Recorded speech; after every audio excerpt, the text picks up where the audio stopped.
மாதம் மாதம் வந்து பார்த்திங்கன்னா வடவர்களை பற்றி ஒரு வீடியோ பண்ண வேண்டிய நிலமை வந்துருச்சே அப்படின்னு நினச்சாலே ரொம்ப கஷ்டமாக இருக்குது. அதாவது ஒரே விஷயத்த சொல்லி ஒருத்தங்க மேலே வந்து நம்ம ஏதோ ஹேட் ஸ்ப்ரெட் பண்ணுற மாதிரியே வந்து ஃபீல் ஆகுதுங்க. நம்மளுக்கு வந்து யார் மேலேயும் வந்து தனிப்பட்ட காழ்ப்புணர்ச்சி இல்லை. ஆனால் எங்கேருந்து இந்த ஒரு வீடியோ இந்த மாதிரியான கான்டென்ட்லாம் வந்து பேசணும்னு தோணுதுன்னு பார்த்தீங்கன்னா, ஐயோ நம்ம இடங்க, நம்ம இடத்துல வந்து அடுத்தவங்க பிரச்சனை பண்ணிகிட்டு இருக்காங்களே, இப்படியே போனால் இது நம்ம இடமா இருக்குமா அப்படிங்கிற ஒரு சின்ன ஒரு கேள்வி, ஒரு பயம், ஒரு அக்கறை. நிறைய பேர் இன்செக்யூரிட்டின்னு சொல்லுவாங்க. டேய் உங்கள் வீட்டுக்குள்ளே நான் வரேன் அப்படிங்கிறத நீ தடுக்கிற அப்படின்னா அது இன்செக்யூரிட்டி இல்லைடா, உன்னுடைய செக்யூரிட்டிக்கு நீ வந்து ஒரு ஒரு பாதுகாப்பாக நீ இருக்கணும் அப்படின்னு நினைக்கிற.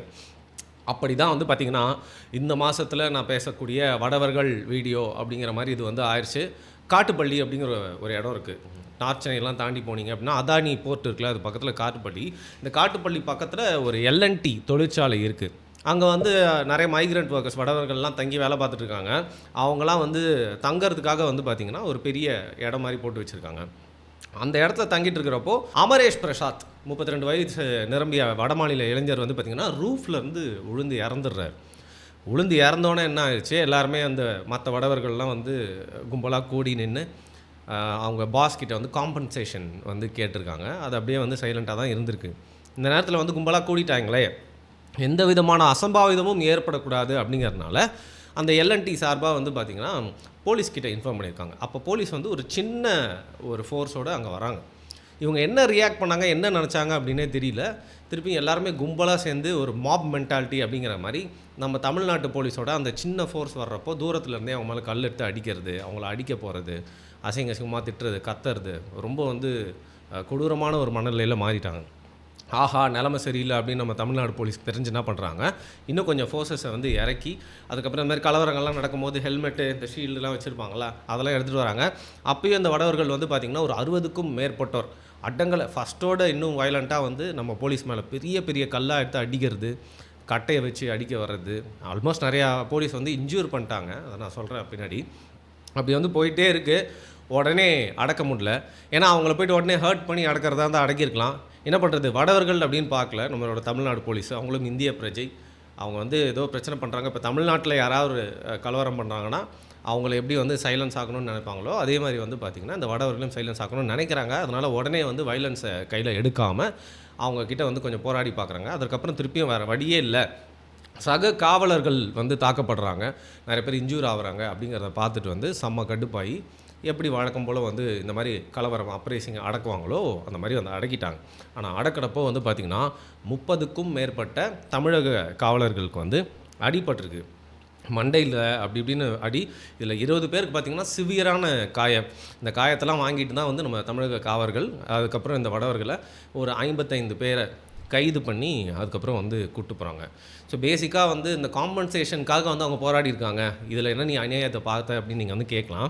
அவங்க காம்பன்சேஷன் தரமாட்டேன் அப்படின்னு யாரும் சொல்லவே இல்லை. காம்பன்சேஷன் தரோம் அப்படின்னு சொல்லி தான் வந்து பேசியிருந்துருக்காங்க. இவங்களும் சுமூகமாக தான் இருந்திருக்காங்க. பட் அந்த போலீஸ் வந்தோடனே ஏன் அப்படி மாறினாங்க அப்படிங்கிறது தான் இங்கே வந்து கேள்வி.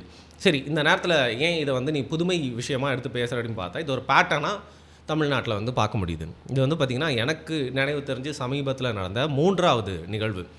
அதாவது வடவர்கள் வேலை செய்கிற இடத்துல ஒரு பிரச்சனை ஏற்படுது. இங்கே ஒரு பிரச்சனை இல்லை, அந்த மாதிரி வேறு ஒரு இடத்துல திருப்பூர் சைடுன்னு நினைக்கிறேன் ஏதோ ஒரு பிரச்சனை ஏற்பட்டு அங்கே வந்து அங்கே இருக்கிற வேலை செய்கிறவங்கள அதுக்கப்புறம் நம்ம ஊர் தொழிலாளர்கள்லாம் வந்து செம்மடி அடிச்சிருக்காங்க. காவலர்கிட்ட சொன்னோன்னா காவலர்கள் வந்து அங்கேயே பெரிய ஃபோர்ஸோடு தான் போயிருக்காங்க, மதிக்கவே இல்லை. திருப்பியும் காவலர்களை முடிஞ்ச அளவுக்கு தாக்குதல் செய்கிறது மட்டும் இல்லாமல் ரவுண்ட் அப் பண்ணி காவலர்களே சிறை பிடிக்க பார்த்துருக்காங்க. இன்னொரு இடத்துலையும் அப்படி தான் ஏதோ ஒரு பண்டிகை டைமில் ரொம்ப ஓவராக ரவுஸ் பண்ணிட்டுருக்காங்க. காவலர்கள் போகிறப்ப திருப்பியும் காவலர்கள் வந்து தாக்கியிருக்காங்க. இப்போது இது 3வது சம்பவமாக நம்மளுக்கு தெரிஞ்சு வருது. இது மாதிரி எத்தனை வந்து ரிப்போர்ட் பண்ணப்படாத சம்பவங்கள் நடந்திருக்குன்னு தெரியல. ஸோ இந்த மென்டாலிட்டி பற்றி தான் வந்து எனக்கு இங்கே பேசணும். இப்போது சமீபத்தில் வந்து பார்த்திங்கன்னா ஒரு தமிழக இளைஞரை வந்து செங்கலாலேயே அடித்து கொன்றார்கள் அப்படிங்கிற பற்றி நம்ம பேசினோம். அதுக்கப்புறம் வந்து நீ அதை பேசினது நியாயமே இல்லை, அது கேஸை பற்றி தெரிஞ்சுட்டு பேசு அப்படி இப்படின்னு நியாயஸ்தர்கள் நிறைய பேர் வந்துட்டாங்க. ஆனால் நான் என்ன சொன்னேன், தப்பு அப்படின்னா வந்து சட்டப்படி பண்ணியிருக்கணுமே தவிர்த்து இங்கே தங்க வந்த இடத்துல வேலை செய்ய வந்த இடத்துல ஒரு கொலையே வந்து மண்ணின் மைந்தனை பண்ணுற அளவுக்கு அவங்களுக்கு வந்து தைரியம் வந்துருக்குன்னா அவங்க மென்டாலிட்டி மாறி இருக்குது அப்படிங்கிறது தான். ஸோ சிவிலியன்ஸை விடுங்க, நம்மளெல்லாம் வந்து பாதுகாத்துட்ருக்க காவலர்களுக்கே இன்றைக்கி வந்து அவங்களையே வந்து யாராவது பாதுகாக்கணும் அப்படிங்கிற ஒரு நிலைமை தான் ஏற்படுச்சு. இந்த நேரத்தில் தமிழக காவல்துறை நிறைய பேர் வந்து சிறுமைப்படுத்தி வந்து பேசுகிறாங்க. பார்த்தீங்களா நம்மக்கிட்ட தான் வந்து வீரத்தை காட்டுவாங்க, அவங்ககிட்ட அடி வாங்கிட்டு வந்துட்டாங்களே அப்படின்னு சொல்லிட்டு. காவலர்கள் மேலே நிறையா குறைகள் இருக்குது, கூறதுக்கு விமர்சனங்கள் இருக்குது, அதெல்லாம் வந்து செய்யலாம். ஆனால் இந்த இடத்துல அப்படி இல்லை. காவலர்கள் அவங்கள வந்து தாக்கியிருந்தாங்கன்னு வச்சுக்கோங்களேன். இன்றைக்கி எந்த அளவுக்கு வந்து பார்த்திங்கன்னா பாலிடிக்ஸ் பண்ணுறதுக்கு ரெடியாக இருக்காங்கன்னா, ஒரு பாயிண்ட் ஆஃப் டைமில் பீகார்காரங்களை வந்து இங்கே அடிக்கவே இல்லை. ஆனால் இங்கே இருக்க பீகார்காரங்கள்லாம் அடிக்கிறாங்க, அடிச்சு ஓட விட்றாங்க, எங்கள் உயிருக்கு ஆபத்து அப்படிங்கிற மாதிரி வதந்தியை பரப்பி நார்த்துலாம் நியூஸே போட்டான். தமிழ்நாட்டில் வந்து வடவர்களை அடிக்கிறாங்க நம்ம ஊருக்காரங்களை, மோடி அரசை பார்த்து கொண்டு இருக்கிறதா அப்படின்னு சொல்லிட்டு, இதை வச்சு இதான் சான்ஸ் அப்படின்னு சொல்லிட்டு பாஜக அரசாங்கமும் அவங்களோட அரசியலில் பண்ணோம் அப்படிங்கிறதுக்காக பிரதிநிதிகள்லாம் அனுப்பி நம்ம முதல்வரும் பார்த்திங்கன்னா பம்பிஸ்தானம் பண்ணிட்டு போயிட்டு எல்லாருமே இங்கே வந்து நல்லா இருக்காங்க அப்படிங்கிற மாதிரி ஏதோ ஒரு விஷயம் நடந்த மாதிரி அவரே போயிட்டு எங்கள் அப்பா குதிர்க்குள்ள இல்லை அப்படிங்கிற மாதிரி மாட்டி விட்டார். அந்த வகையில் இந்த ஒரு இன்சிடெண்ட்டும் பார்த்திங்கன்னா பேசிக்கலி எப்படி இருக்குது அப்படின்னா, இங்கே வந்து என்ன வேணால் தப்பு பண்ணுவாங்களாம், ஆனால் காவலர்களே வந்தால் காவலரே நாங்கள் அடிப்போம் அப்படிங்கிற அளவுக்கு ஒரு மென்டாலிட்டியில் வந்துட்டாங்க அப்படின்னா அவங்களுடைய தைரியம் எந்த அளவுக்கு வளர்ந்துருக்கு அப்படின்னு பாருங்கள். ஸோ சட்டத்தை அவங்க ஊரில் மதிக்கிறாங்களோ இல்லையோ பார்த்து அவங்க ஊரோட பிரச்சனை. நம்ம ஊருக்கு வந்தாங்கன்னா நம்ம சட்டத்தை மதிக்கணும். உதாரணத்துக்கு பீகார்லேருந்து ஒரு ஆஃபீஸர் வந்து பார்த்திங்கன்னா வந்து ஒரு பேங்க்கில் வந்து வேலை செய்கிறார் கேரளாவில். அவர் போய் என்ன சொல்கிறாரு, இந்த பேங்க்கில் என்ன பீஃப்லாம் சாப்பிட்டுருக்கீங்க, பீஃப்லாம் சாப்பிடக்கூடாது அப்படின்னாரு. அதுக்கப்புறம் போயா அப்படின்னு சொல்லிட்டு அடுத்த நாள் ப்ரொட்டஸ்ட் பண்ணுறதுக்காகவே எல்லாருமே புஃபே சிஸ்டமில் பீஃப் சாப்பிட ஆரம்பிச்சிட்டாங்க. இந்த நேரத்தில் நான் பீஃபை ப்ரொமோட் பண்ணல, இல்லை பீஃபை வந்து இறக்கியும் பேசலை.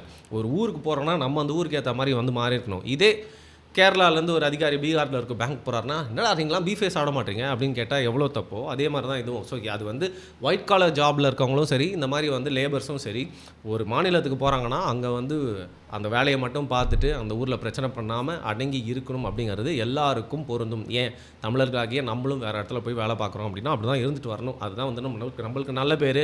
அதை தாண்டி நம்மளுக்கு அப்புறம் அடுத்த சந்ததியினர் ஒரு ஊருக்கு போகிறாங்க அப்படின்னா அவங்களையும் யாருமே ஸ்டீரியோ டைப் பண்ணாமல் பிரச்சனையில் மாட்டி விடாமல் வந்து சேஃபாக வச்சுக்கணும். அதை நீங்கள் பண்ணுற ஒரு தவறு மூலியமாக அடுத்தடுத்து அந்த ஊர்லேருந்து போகிறவங்க எல்லாருக்குமே அதே கெட்ட பேர் வரும். அந்த வகையில் நம்மளோட சிவிலியன்ஸை அடிக்கிறது மட்டும் இல்லாமல், கொலை பண்ணுறது மட்டும் இல்லாமல், பெண்களை கற்பழிக்கிறது மட்டும் இல்லாமல், குழந்தைங்க கிட்ட பாலியல் ரீதியில் அத்துமீறது மட்டும் இல்லாமல், இப்போ ரீசெண்டாக பார்த்திங்கன்னா ஒரு சின்ன பையன் ஏதோ ரோட்டில் போயிட்டே இருக்கான், அவனை பிடிச்சி ஒரு இந்திக்காரன் வந்து தரத்தர இழுத்துட்டு அவனை பயமுறுத்துறான், அந்த பையன் அப்படியே ஓடி போகிறான். அதுக்கப்புறம் ஊர் மக்கள்லாம் வந்து காப்பாற்றி கூட்டு போகிறாங்க. இந்த மாதிரி சம்பவங்கள் நடந்துகிட்டே இருக்குது. இதில் இவங்க கும்பலாக சேர்ந்தால் போலீஸே அடித்து ஓட விட்டுலாம் அப்படின்னு நினைக்கிறது வந்து கொஞ்சம் கொஞ்சமாக இவங்களோட மென்டாலிட்டி மாறிட்டு வர்றது எனக்கு தெரியுது. ஒரு பக்கம் வந்து பார்த்திங்கன்னா முந்தா நேற்று ஒரு நியூஸ் பார்த்தேன், கோயம்புத்தூர் பக்கத்தில் வந்து அப்படியே ஒரு ராஜஸ்தான் மாதிரி ஒரு தெரு ஃபுல்லாகவே எல்லாம் பார்த்திங்கன்னா டக்குன்னு ஆடிட்டு வராங்க. ஸோ அப்படி ஒரு மைக்ரேஷன் இல்லை இன்வேஷன் சொல்கிறதா அப்படி நடக்குது. இன்னொரு பக்கம் இவங்க என்னன்னா கும்பல் சேர்ந்தாலே வந்து போலீஸே அப்படி பண்ணுறாங்கன்னா நம்மளை என்ன பண்ணுவாங்க அப்படிங்கிற கேள்வி எழும்புது. எனிவே இந்த சம்பவத்தில் வந்து பார்த்திங்கன்னா அதுக்கப்புறம் அடக்கி அவங்கள கூப்பிட்டு போயிட்டு கைது பண்ணி விசாரிச்சுட்டு இருக்காங்க. எப்படி விசாரிக்கமோ விசாரிச்சிருப்பாங்க அப்படின்னு நினைக்கிறேன்.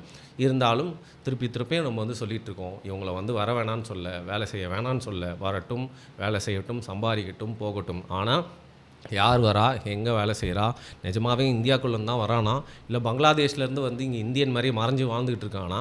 அது மட்டும் இல்லாமல் இவங்கெல்லாம் வந்து இங்கேயே டக்குன்னு ஒரு சான்ஸ் கிடச்சா க்ரைம் பண்ணுறதுக்கு ரெடியாக இருக்காங்களே, இவங்களோட கிரிமினல் ரெக்கார்ட்ஸ் என்ன, அந்த மாதிரி இவங்களோட பின்புலங்கள்லாம் தெரிஞ்சு இவங்க வந்து போகிறத எப்படி நம்மளால் வந்து கணக்கில் வைக்க முடியும்னு பார்த்திங்கன்னா இன்னர் லைன் பர்மிட் ஆலை மட்டும்தான் அப்படின்னு சொல்லிட்டு பல பேர் ரொம்ப காலமாக வந்து சொல்லிகிட்டு இருக்காங்க. நான்லாம் பரவாயில்ல, இப்போ தான் ஒரு 4-5 மாதமாக வந்து தனியாக வீடியோஸ்லாம் பண்ணி பேசுகிறப்போ இந்த மாதிரி சம்பவங்கள் பார்க்குறப்போ வந்து வெகுண்டெழுந்து ஐயோ பேசாமல் இருக்க முடியலையேன்னு சொல்லிட்டு புலம்பலாக இந்த மாதிரி வீடியோஸ்லாம் பண்ணிருக்கோம். ரொம்ப நாளாக நிறைய பேர் இதை பற்றி வந்து ரொம்ப எக்ஸாக்டாக விளக்கி ஏன் இன்னர் லைன் பர்மிட் வேணும் அப்படிங்கிறத சொல்லிகிட்டே இருக்காங்க. இந்த நேரத்தில் இந்த மாதிரி விஷயங்கள்லாம் பற்றி அடிக்கடி வந்து ப்ரெஸ் மீட்டை சந்தித்து பேசக்கூடிய அரசியல் தலைவர்கள் ஏன் பேசாமல் கடந்து போகிறாங்க அப்படின்னு தெரியல. நீங்கள்லாம் இதை பற்றி பேசினா அடிக்கடி வந்து பார்த்திங்கன்னா இது ஒரு அவேர்னஸாக வந்து ஏற்பட்டு இது ஒரு பெரிய பிரச்சனை அப்படிங்கிறதும் அரசாங்கத்தின் காதுக்கு போய் சேரும். அந்த வகையில் இந்த அரசாங்கம் ஒரு வேளை எலெக்ஷன் முடிஞ்சதுன்னா வேறு அரசாங்கம் வந்தால் அவங்க யாராவது இதை வந்து கன்சிடர் பண்ணி ஒரு முக்கியமான ஒரு பிரச்சனையாக கையில் எடுத்து இங்கே வந்து வேலை செய்கிற வடவர்களுக்கு இன்னர் லைன் பர்மிட்டை நீங்கள் சீக்கிரம் போடலை அப்படின்னா இன்றைக்கி மைனாரிட்டியாக இருக்கிற அவங்க இந்த மென்டாலிட்டியில் இருக்கப்பவே நம்மளால் வந்து ஈஸியாக அடக்க முடியலங்கிற பட்சத்தில் அவங்க பெரும்பான்மையாக இல்லை நம்பர்ஸில் ஆல்மோஸ்ட் ஈக்குவல் லெவலுக்கு வந்துட்டாங்க அப்படின்னு வச்சுக்கோங்க, இதை வந்து நம்மளால் யோசிச்சு கூட பார்க்க முடியாது. ஏன்னா அப்போ அவங்க தனியாக இருக்க மாட்டாங்க. பாஜக அப்படிங்கிற கட்சி வந்து ஹிந்தி பேசுகிறவங்களுக்காக நாங்கள் இருக்கோம், இது முழுக்க பாரதம், அதனால் வந்து அவங்களுக்கு இங்கே உரிமை இருக்குன்னு பேச வந்துடுவாங்க. அப்போ அவங்க டபுள் ஸ்ட்ராங் ஆயிடுவாங்க. அப்போ நம்மளால் இந்த மாதிரி வந்து ஒரு வீடியோ பேசி போட முடியுமா அப்படின்னு கூட தெரியல. அதனால தான் சொல்கிறேன், அரசாங்கம் வந்து இவங்களுக்கு இன்னர் லைன் பெர்மிட் அப்படிங்கிறது மட்டும் இல்லாமல் இன்னும் பல இன்னோவேட்டிவ் மெஷர்ஸ் மூலியமாக இவங்களை எப்படி கண்காணிக்கிறது, இவங்களை எப்படி வந்து பார்த்திங்கன்னா இந்த மாதிரி தவறுகள் செய்யாமல் அடக்கிறது அப்படிங்கிறத பற்றி யோசிக்கணும்ப்பா. நான் அதாவது தவறாக சொல்லியிருந்தேன் அப்படின்னா வந்து அது என்னங்கிறத கீழே மறக்காமல் கமெண்ட் பண்ணுங்கள். If you think I am right, தயவுசெய்து என்ன நினைக்கிறீங்க அப்படிங்கிறதையும் கமெண்ட்டில் பதிவு பண்ணுங்கள். அடுத்த வீடியோவில் சந்திப்போம்.